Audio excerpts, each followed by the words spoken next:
Buenos días, docente y compañeros. Es un gusto presentarles el día de hoy el avance de la práctica de investigación. Esta presentación está a cargo de Valentina Gil Franco y quien les habla, Laura Zárate Pulido. De las dos prácticas propuestas por el docente, la práctica seleccionada por este grupo fue la de resorte. Mediante la práctica del resorte pretendemos determinar la constante del resorte, la masa efectiva por el método de oscilación y realizar una gráfica del valor del periodo del resorte al cuadrado contra el valor de la masa.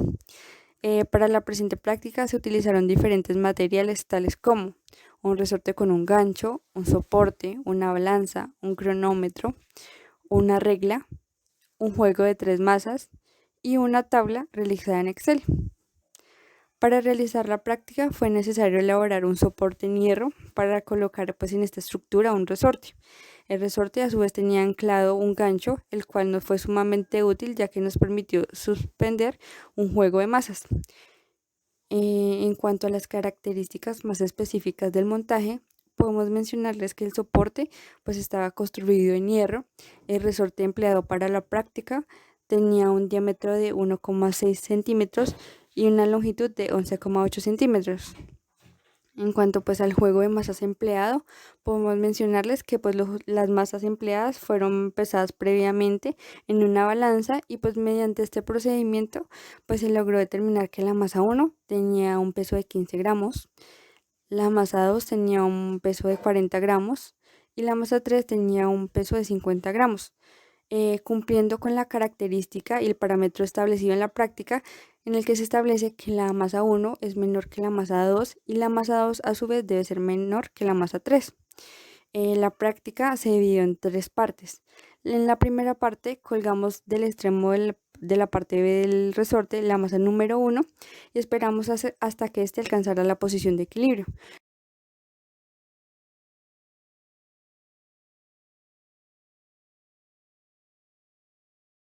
Luego se midió desde el extremo de la parte A hasta el extremo de la parte B del resorte utilizando un metro y adicionalmente se utilizó una regla para determinar con mayor exactitud la posición alcanzada por el resorte. En este procedimiento se buscó registrar la deformación que había sufrido el resorte a partir de la suspensión de la masa número 1.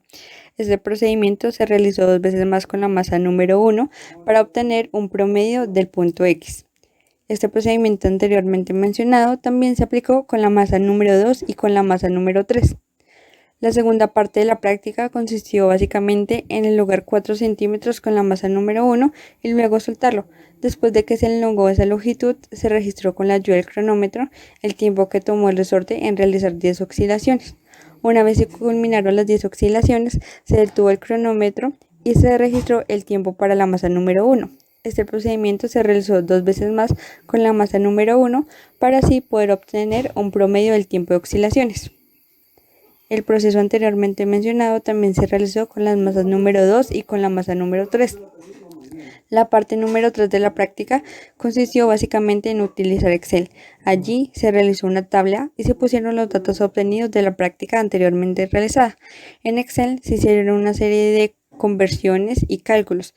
Las conversiones se realizaron en la masa, ya que se pasó de gramos a kilogramos y se pasó los puntos de equilibrio de centímetros a metros.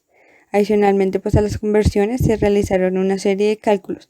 El primero consistió en calcular el periodo. Para ello se dividió el tiempo de oscilaciones entre el número de oscilaciones.